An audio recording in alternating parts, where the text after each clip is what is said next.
So today we're going to take a look at what happens if your trim starts separating from your car. Now this is a 2001 Nissan Pathfinder. It's got a little over 200,000 miles on it, and this is still the original paint and the original trim. But as you can see, it's starting to separate from the car.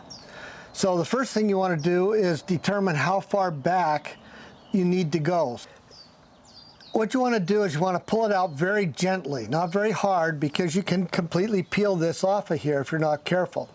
And some people prefer to do that. They prefer to peel it all off and put it on fresh. I think for most people you have a little bit of an alignment issue if you try pulling it completely off. So I prefer to just go ahead and patch if you can. Now, if you've got a long run that goes back halfway to the door, you're just going to have to take it all off. The principles we're talking about here is going to be the same. So you'll notice that it stops pulling about here. So here's where the glue is still holding on to the trim piece. So what I do at this point is I want to mark that so that I have a good idea of where I need to stop, so I make sure I don't pull it back too far. And I use a little bit of masking tape or paint tape to mark that, and that also gives it a little more strength to keep me from accidentally peeling that further back while I'm trying to clean it. So now I know how far back I've got to go, and I don't have to continually check that. For cleaning, I like to use a high-grade isopropyl alcohol. The stuff I buy is 99.95%. Anything around 98-99% works very well. You can buy that off of Amazon, though the shipping's a bit of an issue.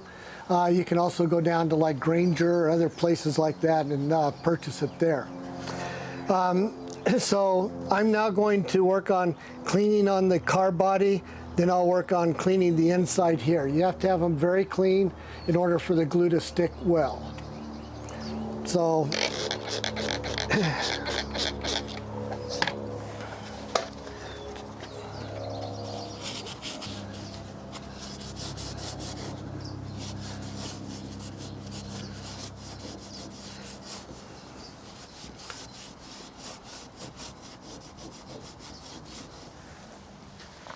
now you'll notice I'm not rubbing real hard. I'm just getting it down to the paint. You'll also notice that there's still a ridge here of where some of the old glue was from when the factory first put this on. I'm not going to try and take that off. It's not necessary, because we're going to be putting all the glue down here on the paint side, and when you put it up there, that little line of where the old glue is just blends in nicely and makes it look like it's still a factory trim piece that was put on at the factory. Now, as you get into the back, you got to be a little more careful, because again, you don't want to keep separating it and make it worse. So you just kind of have to get in there and just kind of work it and make sure you're not doing it hard enough to where it separates it from the car and makes it even a little bit worse. So that's about all it takes to get the inside of the car. You notice I keep putting my thumb here to make sure I'm not peeling it back any further. So once we get that done, then it's time to do the inside. Again, same principle. Just make sure you get it real good on the where the center part is, so that you can have a chance to get the glue to stick on the between the two pieces.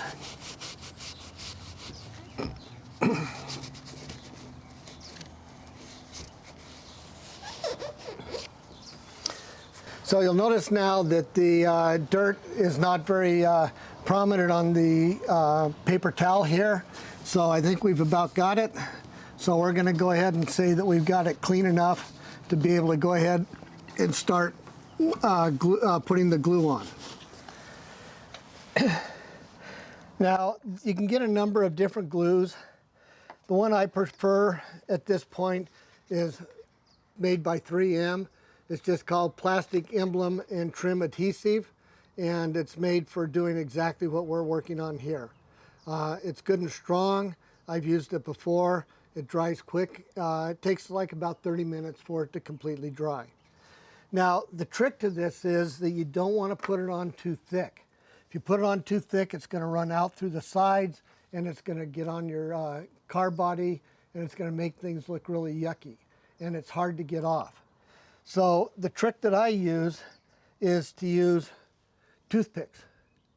And that way you can control where you're putting it. You can make sure you get it a fine little line on there. So in the big opening here, we'll go ahead and put it directly on the car body. And then as we get further in, we'll make sure we're using only the toothpick. So you only have to put this on one surface. The easier surface to put it on is on the car itself. So you want to just start getting a little bit and put a little run down the car until it starts separating a little bit. Then go ahead and pull that off and take your toothpick and kind of spread it out. You want to have a nice even line of glue. So you want to just kind of work it in. You don't want to have it lumpy. You just want a nice thin, even roll of glue on there. Again, you don't have to be over the entire surface. Just have to be, so have a good section down the middle. Again, as you get further into the interior, where you don't want to spread that too much, again, I like using a toothpick. You can get a nice dollop on the end of the toothpick, come in and just work that in as you go into the interior. Okay. Now, after you get that on, again, I'd recommend you put just a little touch more along the front area, especially the very tip. Again, you don't want to get it too thick, but just get a little bit more there towards the tip because that's the part that's going to separate first if it separates at all. Again, this stuff can be a little bit stringy. If you get it on anything, be sure you wipe it off really quickly.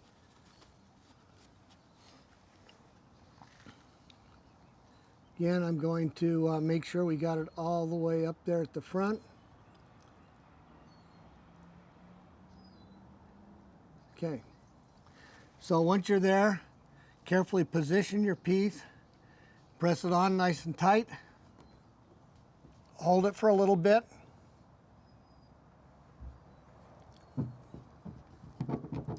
Make sure you get some good pressure on it. And then it takes about 30 minutes for it to completely seal. So you want to put a couple of pieces of tape on there to hold it in place while it finishes drying.